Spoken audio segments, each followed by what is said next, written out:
and welcome to the shed. My name is Marissa and I'm a machine knitter, and in this tutorial I'm going to teach you what all of the different parts are of a brother knitting machine. Okay, let's get going.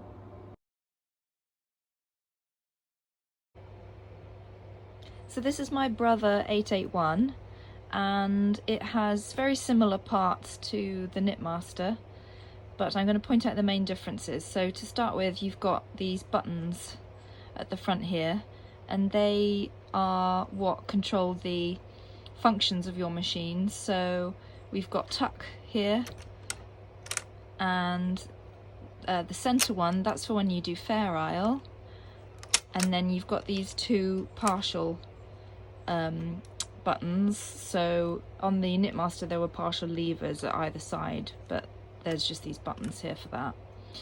And you've got cam release button and a hold cam button. I don't ever really worry about these. They tend to just stay, this one stays on N and that one just stays to the left of plane. I never really touch those too much.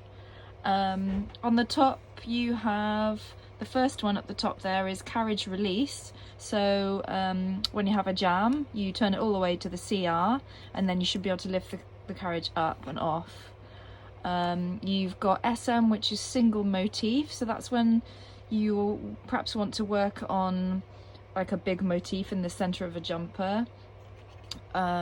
You've got KC, which is what you would use for any kind of needle selection patterns. So basically you just leave it on that if you're working on any Fair Isle kind of patterns. So to do that you'd be using a punch card with your patterns on.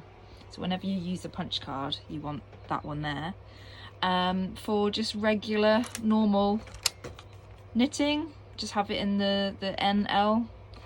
And I think that's it for those. You have at the back, you've got two sort of clips that pop up, which also vary slightly to the Knitmaster. They are what pass and touch the row counter. So that's what's going to feed on and count the rows that you do. So you might, sometimes you want those up, obviously to count your rows, but sometimes everything's a bit noisy, and if you don't need to count your rows because your motor's doing it or you're doing it in your head, then you can perhaps just pop them up and out the way. On this machine, the punch card section does look a bit different as well. So we've got at the front you've just got, I think, a spot. Mine's a bit faded. It says number 1, so that's on the stop section, and then above it you've got a triangle, which basically means on that row it will knit one row for every one row of the punch card, and then the stretched out triangle at the back means that the machine will knit 2 rows for every row of the punch card. This just helps you feed the punch card in, this knob here and this one here, so you hold this down at the same time as you kind of rotate this one to actually feed the punch card in. The needle bed is exactly the same as the machine I showed you, and so are the numbers, how many needles, so there's 200. And the main difference with this machine is how it does the pattern. That's what really defines a brother from a Knitmaster, is the way in which the machines record and then create the patterns, your Fair Isle. So this machine is belt driven. It has this belt which goes around the back of the machine, and then as the carriage passes, it will tell which needle to come forward and back. We don't need to worry too much about that, but that is the main difference. And so a brother will very cleverly stick out the needles forward or back the row prior to actually doing that row on the punch card. So what it does is it shows you the row that it's going to knit, the row before the row beforehand. So you're able to see kind of what's coming up. Now, some people really like that function about a brother because it means you've got a heads up about which row it is. Now, if you can imagine on the Knitmaster row, the row that you're looking at isn't the row that you're knitting. I think it's 7 rows down, which is sort of annoying because it's sort of counterintuitive. You think what you're seeing is that row, but it's not. Whereas the brother, it kind of handily will stick out the needles, the row before the row that it's going to do the Fair Isle, so you can tell what's coming up. I hope that makes sense.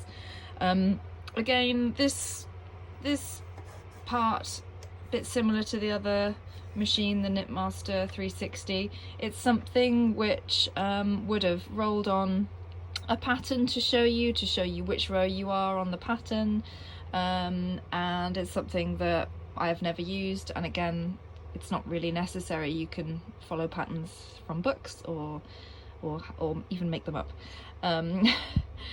Excuse the mess, there's all my tools. This is my machine that is in daily use, so yours will be a lot cleaner than mine, and it looks a bit different. You're probably picking up on the fact there's something else here. This is the ribber, so this is another section of knitting machine which it makes ribs. So if you're probably wearing a jumper right now or a cardigan or something, look down at your sleeve and you'll have ribbed sleeves.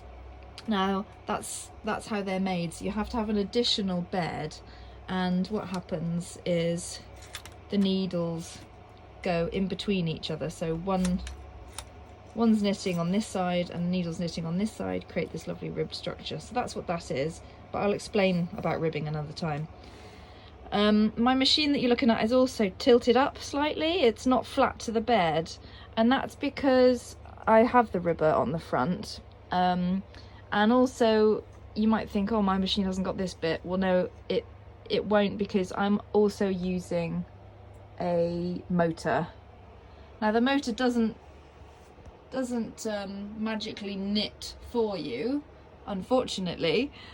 All it does is it takes the carriage across the machine for me instead of my arm, because I do a lot of repetitive knitting, and over years it's given me a bad shoulder. So yeah, the motor can really help with the physicality, but it won't knit it for you. This is still a manual domestic knitting machine. I think in terms of the front of the carriage, let's go back to, it's very similar to the Knitmaster. So again, you would just leave these weaving brushes down and out of the way. Here's the 2 knobs that fit the sinker plate, the front of your carriage on, and the gate is the same, although it's got an A and a B instead of a whole 1 and a 2, I think. So I think possibly we've covered all the parts of the brother, and I hope that has been some kind of help. I'll continue with putting videos out there if people find them useful, so I'll probably start to do some techniques now anyway, so I look forward to seeing everyone else's progress. Good luck!